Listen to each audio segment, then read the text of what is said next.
You are listening to the podcast of the Mátyás Corvinus Collegium, the largest talent management institute in Hungary. If you want to know more about our mission, please look up our English website at mcc.hu/en or check out our Facebook, Instagram, and Twitter channels. For interesting articles and analysis of our professors, external contributors, and students, look up our knowledge base at corvinec.hu/en. I would like to welcome here on MCC Podcast one of our international professors who came directly from Brussels, if I'm not mistaken, Rodrigo Ballester, head of the Center for European Affairs here in MCC. Thank you.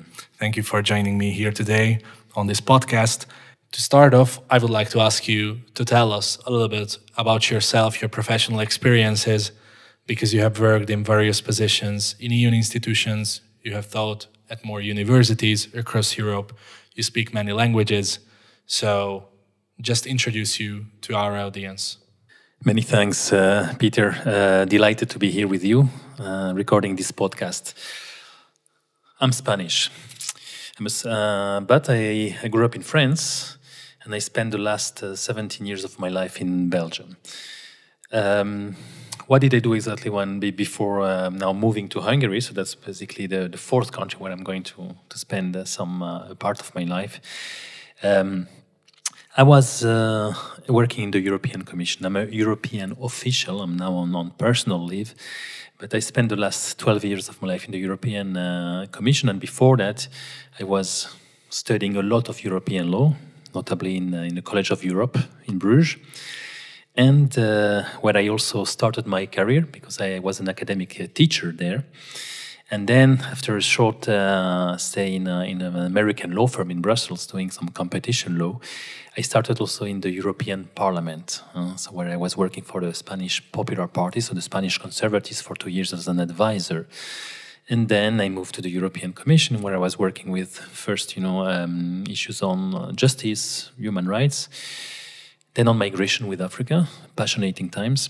And then I joined, for 5 years, I was a cabinet member of Commissioner Navracsics, the former Hungarian commissioner who was in charge of education, culture, youth, and sport. So I spent the last 5 years of my career in the commission as a cabinet member, so in the more political circles of the commission.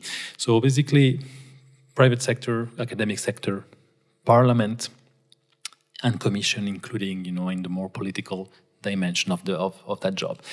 And in parallel, also I've been now teaching for 12 years in Sciences Po Paris in their campus in Dijon. So I'm invited a guest lecturer, if you want, there where I teach introduction to European law. That's basically the background. Okay, so now we can see the Hungarian ties, at least here in your professional background.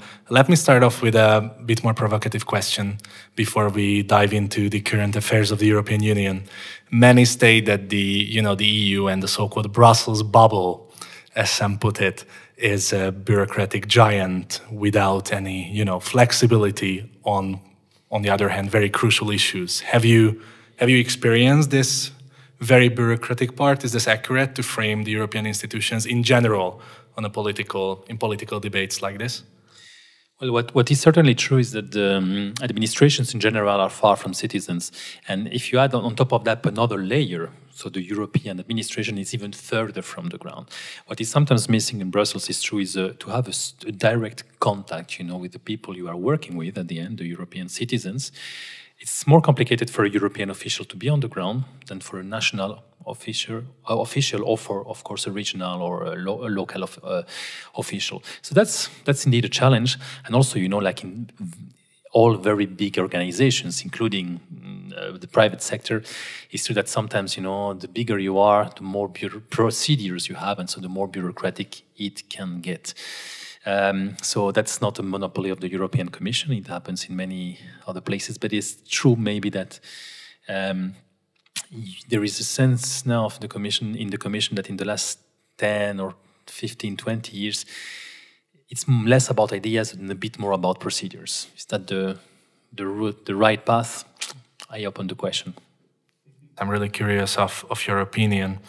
that, especially in the case of the vaccination strategy and recent negotiations of the EU that occupy the headlines of many newspapers around the globe, especially when it comes to the difficulties and the very recent news. I think it was in the weekend or started on Friday that Ursula von der Leyen made the conflict public with the United Kingdom regarding the AstraZeneca vaccine and regarding the export of the AstraZeneca vaccine outside of the European Union.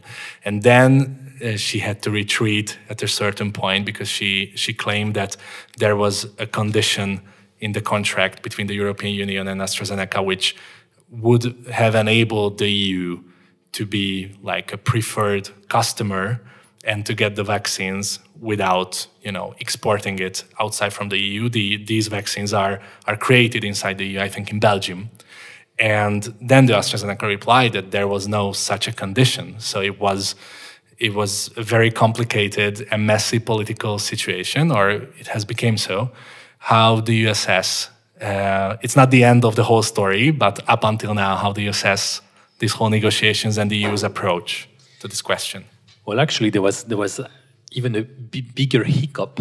That was the triggering of Article 16 of the agreement, of the Brexit agreement, so to speak. And so this article, which was already controversial, has been now triggered for 1 day only. And then it's true that the Commission corrected its decision, and so within 24 hours, amended, this decision of triggering Article 16, because this Article 16 would have prevented the exports of vaccinations from Ireland to Northern Ireland, and that's really something that I think was indeed a very bad decision. It was a hiccup more than a bad decision, and then again it has been corrected. And I wouldn't judge, the work of the Commission only on those two, more than anecdotes, if you want, those two hiccups, but it will not be enough, first, to have a final judgment on the whole vaccination process, and second, on a fact that is pretty important to me, is that first,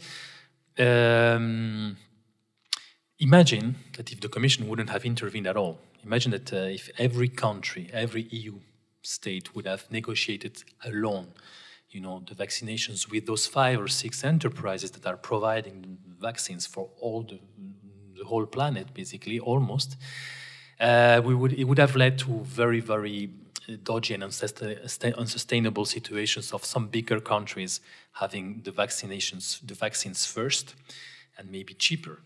I mean, do you think how many months it would have taken to Malta to get the vaccines after Germany? You see, and at what price? And maybe the Maltese would have paid 3 times the price of every vaccination, of every vaccines they will get. So the idea of having a European coordinated approach is good. It's rather good. And again, the implementation so far is not as successful as they would have thought, but it's also learning by doing, and it's a very, very tense situation now. And again, let's wait at least 6 months to judge whether it was a good idea or not. And if the Commission did a mistake with this Article 16, and it did, I think it's also a good sign that it's able to correct it, within 24 hours. They did a mistake, fine.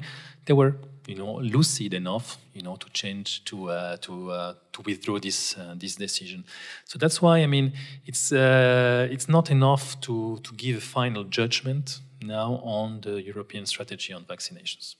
We do hope that it's going to end at some point, and it's in a few months we are going to start talking about the recovery as well, and the so-called reset, which is a popular word or term in the world now when it comes to the post-COVID global order. So can the Commission's recovery fund, which has been published, I think, in 2020, in May 2020 or June 2020, of 715 billion euros, will it be able to get the European bloc back on track?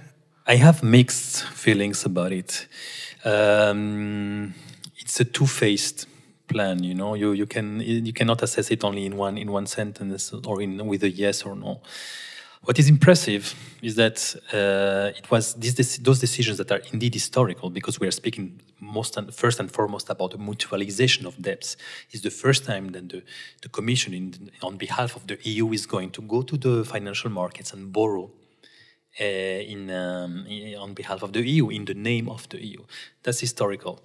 Is it a good thing or bad thing? Again, we can have mixed feelings about it. But let's say that the speed, and the magnitude of the plan, those are two good news, if you want. Normally, it would have taken 5 or 6 years, or maybe 10, for the European Union to take those decisions. And here, it was a matter of months. And we're not speaking neither about petty money. 750 billions, and half of them are basically grants. A bit more than half are grants. This is unique, and this indeed can save, some countries. Save, or at least contribute to saving some countries.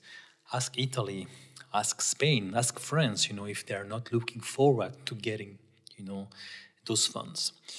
So, and again, it's a clear sign of solidarity as well. So we cannot belittle the magnitude and also the political importance of this plan. Not to mention that it goes in the right direction, especially if you compare it with the previous EU policies, with the subprime crisis in 2008. That was basically austerity in the middle of a recession. That was, now with distance, we can see it was a stupid idea, because now they did exactly the contrary. So the reaction of the European Union was first flexibility. We're not going now to bother anyone, with deficits or with the state aid rules, for example. And at the same time, they put a very, very impressive plan on the table. Where I have problems is first on the objectives of this plan. This plan is very, very much focused on two objectives that are important, but cannot be monopolistic, And one is the digital transformation, digital revolution, whatever you will call it, and the second is climate change. Those are important, but they cannot steal the show totally. And if you now go to a Spanish tour operator, a Spanish hotel, who is about to close because they had 75 less tourism in the last 10 months, and you tell them that the future has to be digital and green, you're not going to solve anything for them, So you also have to think about those. Another problem is that indeed the implementation of those funds is going to be like objective-driven, which is a big change for the European Union. Normally, the European Union controls more like where the money goes, but they have less of this qualitative judgment on the program. And this time it's going to be more on the program, which actually, again, it might be easy for some governments to just set up some project that look nice, have the nice buzzwords, on there. But at the end, will they really, really be effective on the ground? Are they really going to help the country Y or the country X in changing their economy? And surfing on this new digital revolution, to be seen. And then the third problem, indeed, is that in the long run, this is going to be a massive, injection of competences, if you want, for the European Union. You have instruments like the European semester, where basically the Commission is already having a look at many things, at all the budgetary policies of the member states. And here, de facto, they're going to get even more power. Some might say, look, it's very good news, huh? You have millions of Spanish citizens that do not trust one single second the Spanish government. And if they say, well, if Brussels didn't have a look at what this horrible government is doing, it will be clientelism. It will be really like those funds will be lost. But on the other hand, in the long run, we also have to bear in mind that this is a transfer of competencies. That one more, that goes to persons who are competent, have a good faith, but they are far from the ground. And sometimes they are in their own echo chamber that prevents them from seeing and feeling the real problems on the ground. I think this leads us to the next question, which is really about the future of the EU in light of the recovery fund, in light of this COVID crisis. And I think this is what really, will somehow evaluate and will move the EU forward towards a successful future, when it can decide if it wants to be a political union and a federalist continent or a strong alliance of nation states. This debate is going on a political level, but in many other levels, and I think in the offices of not only the European Commission, but in every European institutions, there are different opinions. How do you see these approaches? Is that possible to somehow that these groups will come a bit closer with their interests, and where does the success of the EU lie in your opinion? That's indeed the 10 billion, the 750 billion euro question. I will put it even in simpler terms. Is that will the EU be messianic or pragmatic? This is for me the biggest question, because it's true that you for example, now we speak more about the sovereignty of Europe, which isn't as such good news. Macron, put it on the table, and it's reassuring to hear, it's refreshing to hear somebody like him now, who is very Europhile, speak more in more strategic terms, because the European Union, the problem is that for 30 years or even more, has been very, very naive and very dogmatic and ideological at the same time. They were very liberal, for example, with trade. Say, well, let's open our borders, our markets to everyone. Sooner or later, we will convert them to our free exchange religion. Do you think it worked with China?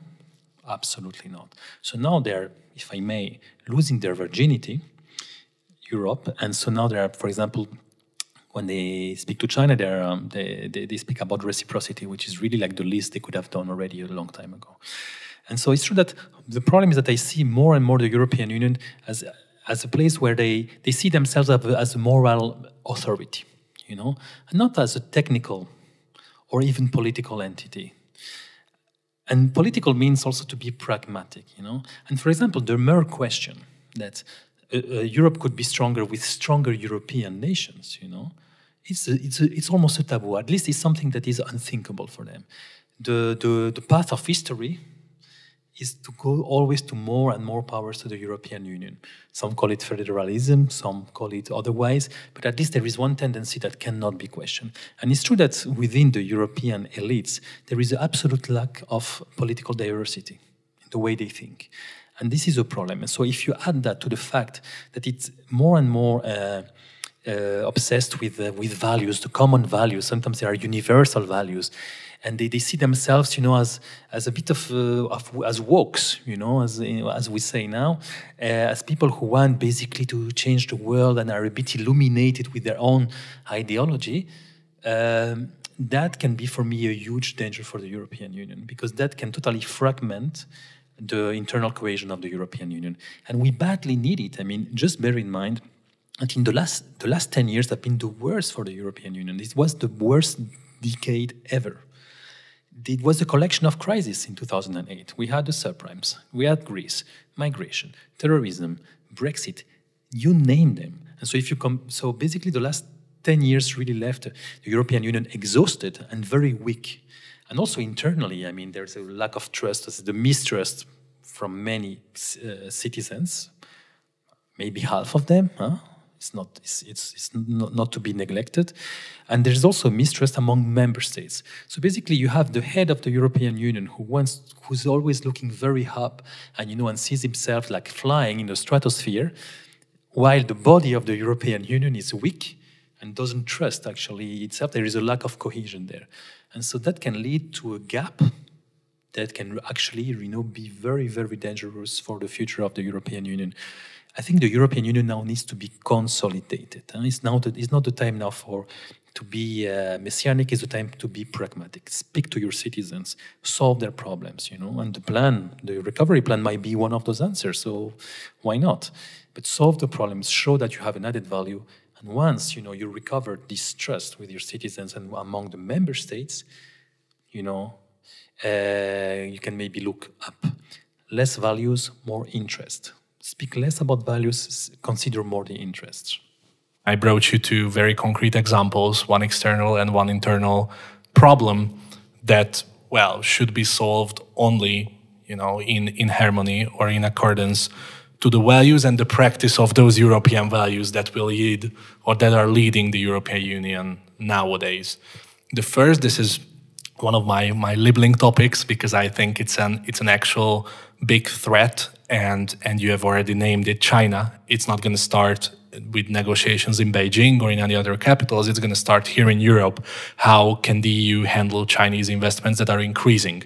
I've just read the other day Clive Hamilton's article for Unheard, for the English Unheard newspaper, revealing how British businesses loyal to Chinese investors that are approaching the country's nuclear power and electricity system. So they mean a real threat when, he poses the question that if Great Britain or the United Kingdom would be at war with China, it would be a very serious national security issue, to deal with those Chinese corporations that are now that have access to the electricity systems of England, for instance. And they lead this list of Chinese investments in Europe, the Brits. But the second one, I think, is Germany, then France, Finland. So we have many big European countries in the list of countries with more than 10 billion euros of Chinese investments. How do you see? Is there a European strategy for China? They are starting to have a more pragmatic strategy. They just signed a deal with China a couple of weeks ago, a trade deal that has been criticized by many people, but also praised by others. And some people see it as a pragmatic move indeed. And one of the cornerstones of this deal was reciprocity. It's basically, okay, if we open our markets for you, China, you also have to open them for us. And the Chinese, for the first time, were agreed to discuss those things. But then we have to see about the implementation. Just bear in mind that there is legislation in China whereby it is impossible for a foreigner to own more than 49% of a company, irrespective of the size, basically. So this is how the Chinese played the game in the last 30 years. And on the other side, the Europeans had a very, very naive and idiotic, actually, approach to that, because basically they let the Chinese even sometimes buying their jewels of the crown. For example, the German robotic company KUKA that was just bought. Look at the participation of Chinese companies in indeed critical industries. Think about energy. Think about, for example, infrastructures. I mean, the biggest port in Greece belongs to the Chinese. The Chinese have a huge investment in the Portuguese electric grid, for example, power grid. And you name them. So in the name of this very naive liberalism, very dogmatic, quasi-religious conception of free trade, we just let the Chinese Trojan horse penetrate Europe, while at the same time they didn't let us do not even a bit of the same. And that was indeed a problem. That led to a very unbalanced relationship with China that now is starting, to get a bit more balanced. But again, it's very difficult to implement deals in a country that is, politically speaking, one of the worst dictatorships, digital dictatorships. We don't know what they do. We don't know. They control everything. They are not reliable partners. I mean, the Chinese word is not the same as the American word, for example. With Americans, whoever is the president, we are still have geopolitical friendships, not with the Chinese. On the other hand, it's also important for Europe to to find its own space and its own voice somewhere in between China and the US, because those two seem to be, more enemies than ever. Enemies, it's a big word, but at least they seem to have more and more rivalry. And so this is indeed the question. But in order to succeed on the international sphere, you also need a strong Europe inside, You need to make sure that the 27 member states are going to speak with one voice. That can happen. For example, it happened with Brexit. The negotiations of Brexit was always 27 against 1. And that also allowed the EU to have a stronger negotiating position.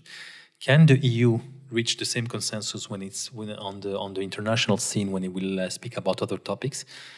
Yes, if again the EU is pragmatic within its own borders, So again, don't provoke member states with discussions on moral issues, but rather focus, on interests. And there are so many important questions on which Europe should speak with one voice. Let me just name one, but artificial intelligence. Artificial intelligence, we just starting to understand what it means. It will have a huge impact, in our lives. And that's a geopolitical issue. I mean, it's better to speak with one voice. At 27 member states, speak with one voice on that. So please make sure that you first get your consensus indoors so that you can speak with one voice, to the rest of the world. And that applies especially to China, indeed. I don't want to jump between topics very radically, but I really want to use our time here to touch upon many very interesting and crucial topics regarding the EU and the future of our old continent.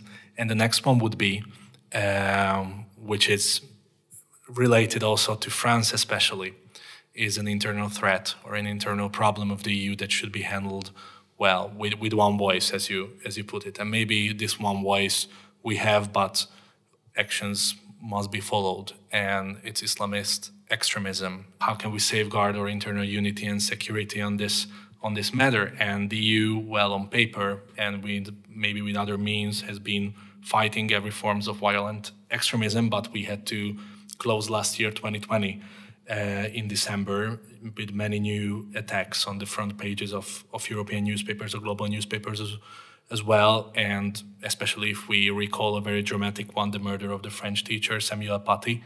We have had this problem for many years. We have beheadings, we have terror attacks. We know, or many authorities in Europe know, the exact mosques or religious groups or online groups that are all a new form of terrorism and this internal problem, but they seem to be paralyzed in a way, or we don't see any concrete actions against these kind of attacks or a long-run solution. Or is there one? You mentioned France. Not only it's France, it's Belgium, it's Sweden, it's Austria, it's Netherlands, it's Denmark.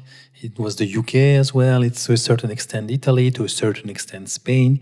So it's a problem that basically all the countries in Western Europe have. And it's true that it's getting worse and worse and worse. And there the role of the European Union is more to accompany the member states. It's not really their competence to fight terrorism and even less radicalization. But the question is whether they do it with the right tone and with the right voice. And it's true that some people say that the European Union is too shy on those topics. And as one former jihadist told me, and I will never forget his words, he said the European Union forgot the value of its own values. Because indeed they don't want to, sometimes they are very shy on when it comes to identity and assimilation or integration policies. The European Union always says, yeah, it's a two-way street. Well, I don't think it's a two-way street. I think it's for the people from abroad to integrate, to the country of destination.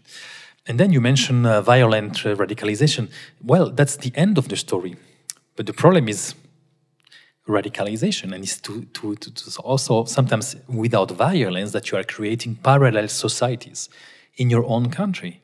And for example, Macron, who in October had a very courageous speech on that really tells you a lot about the magnitude of the problem. He called it Islamist separatism, because the problem is that in thousands of neighborhoods in France, it feels as if you are living under other rules, and rules that are contrary to the French legislation, to the French laws. And this is the problem. You have schools in Paris where you have 5-year-old boys who refuse to shake hands with 5-year-old girls because, men and women are supposed to be separated. What do you do with that? And it's true that what is very sad to see is that after 3 months, and his keynote speech, Macron is very lonely. He's very lonely. He had a very tepid, support of the European Union, but again, it's really a topic on which, they are too politically correct to think honestly about it. And Okay, it's also true that the French approach, is very laïque. This laïcité is very special, and only French can understand it. It's also true, but indeed, France suffered horrible attacks, like the one of Samuel Paty and some other beheading in churches. I mean, sorry, that's almost a declaration of war, and the support they got was very, very tepid and reluctant. And so, yes, there is a lack of lucidity there. Even some type of cowardice, when it comes to this problem. Because again, we shouldn't speak only about the violent radicalization, but, an ideology that is creating problems of separatism in several and thousands of suburbs and neighborhoods in the European Union. And so that's definitely a problem, at least for, I would say, 8 or 9 member states in the European Union. And the voice of Brussels is not always heard. And the voice of other countries is not always heard neither. You have countries that are now taking the horn by the bulls. The bull by the horn, sorry. This is France and also Denmark, I would say. But in many other places, it might be too late. And let me just give you another example.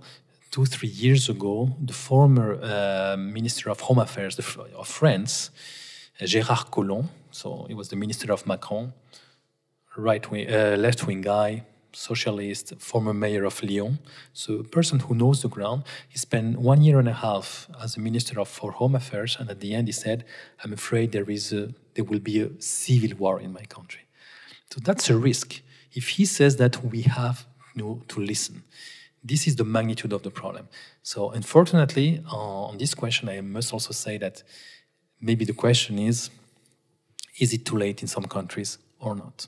Yes, and we would have many, many other topics to talk about, but I would like to also end with a more local, a more domestic question, talking about your Center for European Affairs here at MCC, where obviously all these topics that we have mentioned or brought up here will be discussed in a certain form. What are the main objectives of your center?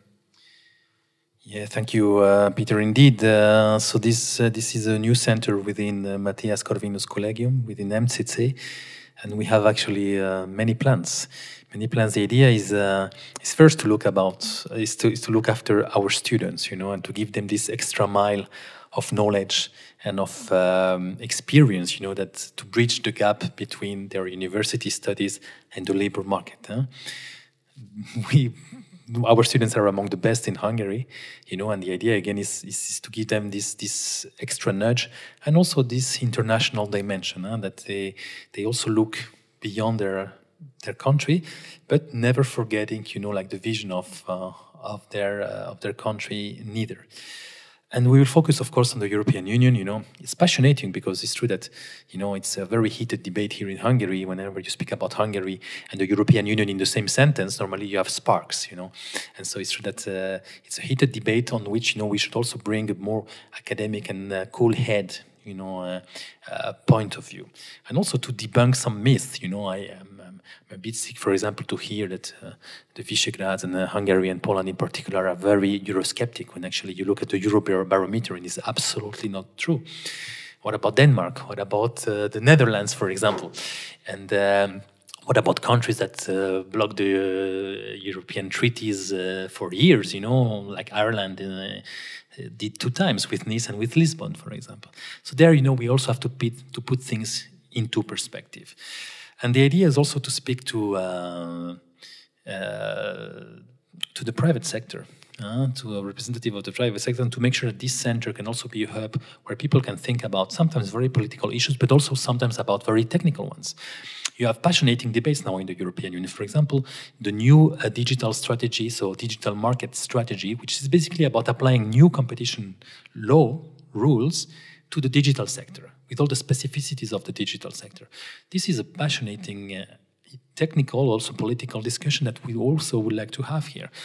and also to speak about the investment plan, the recovery plan.